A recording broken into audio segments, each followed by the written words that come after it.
afternoon. You may be seated. All right. My sound just turned on. So we're here on the sentencing of Shelby Nealy. This is State of Florida versus Shelby Nealy, case number 19-00140. Obviously, under the new statute, the trial judge is mandated to do an opinion, whether it's going to be life in prison or the death penalty. So obviously, I have done that. So anything that I hear at this point will not affect the sentence because the order's already done. But I do think that the victim's family has the right to be heard.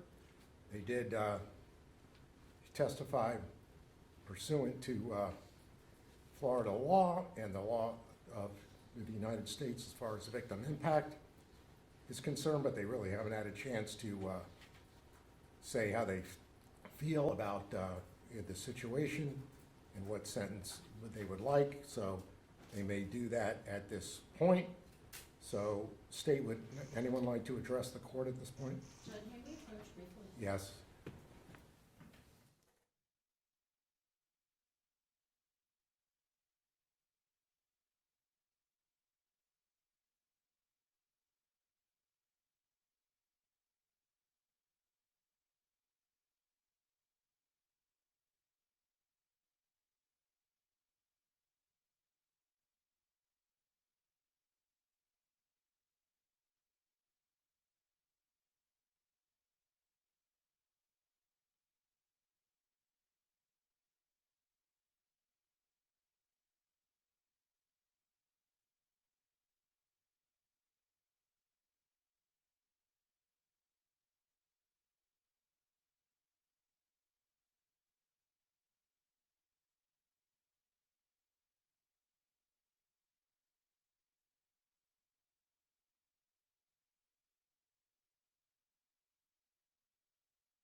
All right.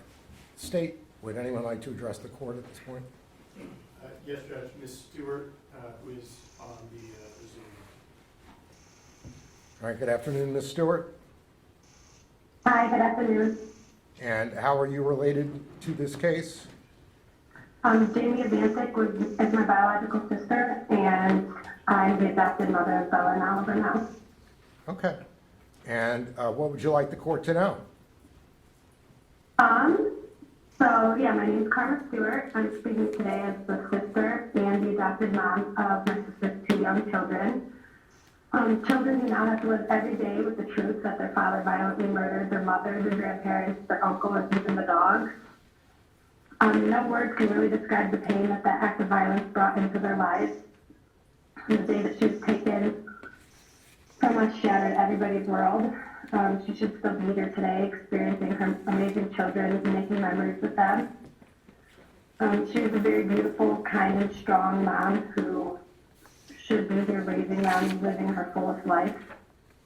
And the brutal way that her life ended and the lives of her loved ones that were taken from everybody left a trauma that ripples through everybody. Every single day. The cruelty of her death is beyond comprehension, and the hole that's left is something that we'll never be able to fill. When I stepped in to adopt her children, it was without hesitation. They're a big part of her, and I love them fiercely, but I'd be lying if I said that it didn't change everything. We're all healing from trauma that most people can't even imagine. These children watched their whole world collapse.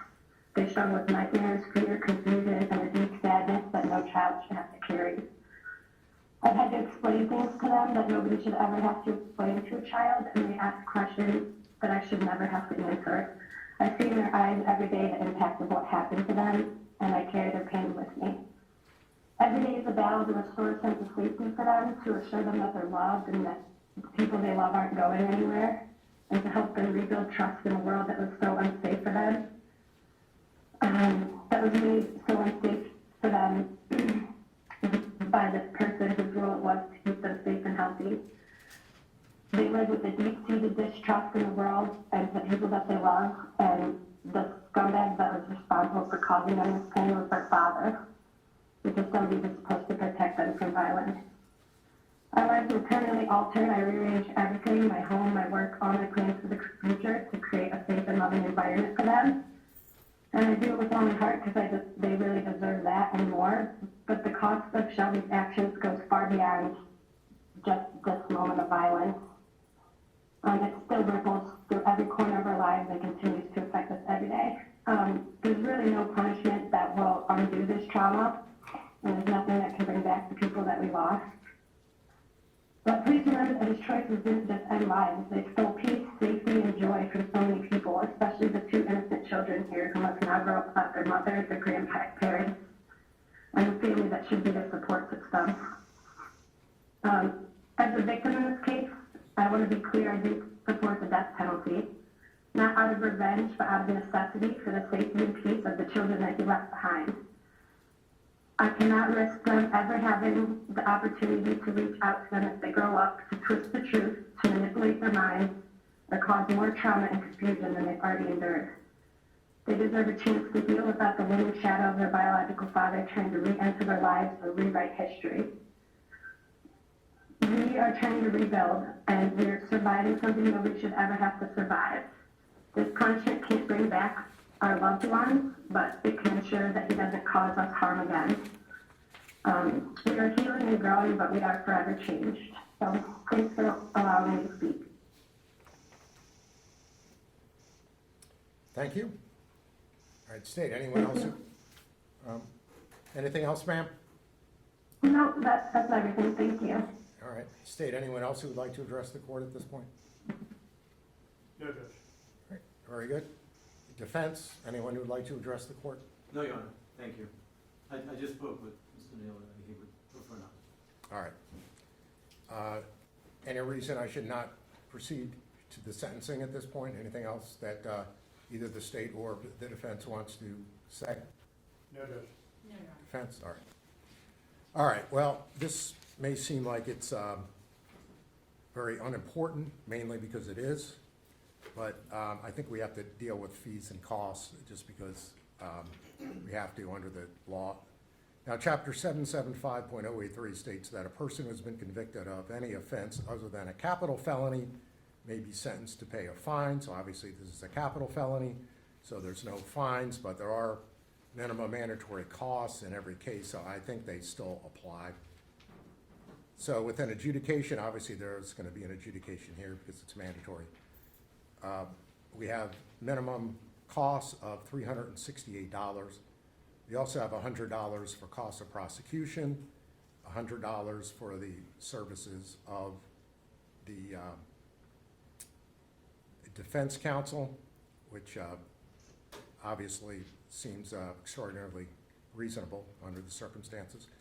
For counts 2 and 3, we have $50 for crime prevention, and the defendant did have the public defender's office originally, so we have $50 for the public defender application fee. Now, I believe that counts 4, 5, and 6 have already been dealt with as far as the sentencing is concerned, and I believe the defendant got time served on all the aggravated cruelty to animal charges. Is that correct, Madam Clerk? It was 5 years, which was essentially time served. Oh, okay, and so then it was- just the $50. Okay, so an adjudication, 5 years in the Department of Corrections, right? Correct. All right, so everyone agrees with that, right?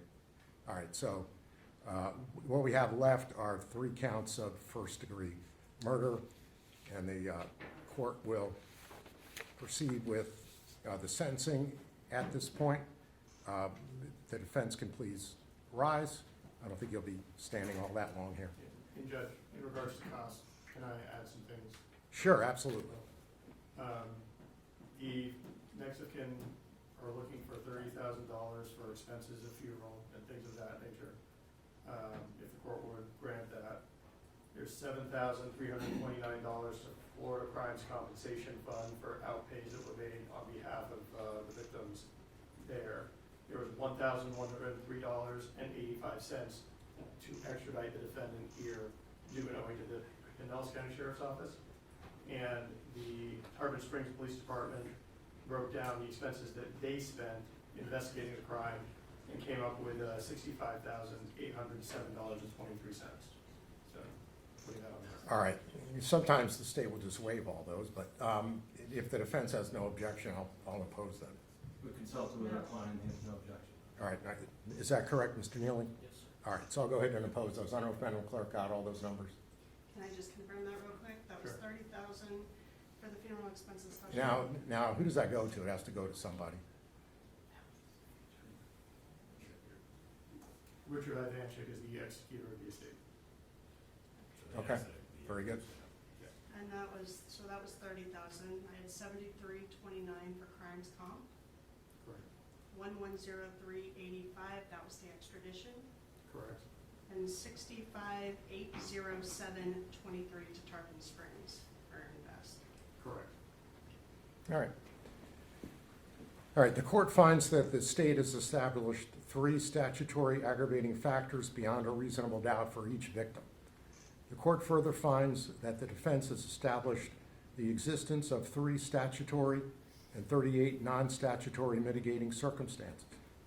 In weighing the aggravating factors against the mitigating circumstances, the court has carefully and thoroughly assessed the significance of each factor and circumstance. The court has given great weight to each aggravating factor. The aggravating factors outweigh the mitigators in this case, which, while numerous, do not reach the magnitude of the aggravating factors. The court has also given great weight to the jury's recommendation. Therefore, the court concludes that the defendant, under the laws of the state of Florida, has forfeited his right to live. Accordingly, it is ordered and adjudged that the defendant, Shelby Nealy, is sentenced to death for the murder of Richard Ivancic. It is further ordered and adjudged that the defendant, Shelby Nealy, is sentenced to death for the murder of Laura Ivancic. It is further ordered and adjudged that the defendant, Shelby Nealy, is sentenced to death for the murder of Nicholas Ivancic. The defendant will be committed to the custody of the Florida Department of Corrections for these sentences to be carried out as provided by law. The defendant is notified that his judgment and sentences are subject to automatic review by the Florida Supreme Court. Done and ordered here in Clearwater, Pinellas County on the 10th day of April 2026. All right, I do have a copy for each party of the sentencing order. It's a 21-page order, and then for anyone else who would like a copy of the order, I have copies here. All right, you may be seated. All right, so should I appoint the public defender's office for purposes of appeal? Please, Your Honor, I was going to ask if you needed an order. However, I have filed a motion for new trial. I believe that was filed either today or maybe yesterday afternoon. I know normally the state, I don't know about this state attorney's office, but in the past, the state has not given a response to a motion for a new trial. And sometimes the court wants a hearing, sometimes the court will just decide on the merits of the motion. I believe the motion is pretty thorough as I've gone through the transcript, including Spencer here in the transcript. And so if the court wishes to issue an order based on the written motion, I don't have any objections. All right, well, obviously, I'll take a look at it, and then if I think we need a hearing, I'll set a hearing. Otherwise, I'll I'll rule on it. But I will appoint the public defender's office for purposes of appeal. All right, anything else before we adjourn? All right. No, Judge. Thank you.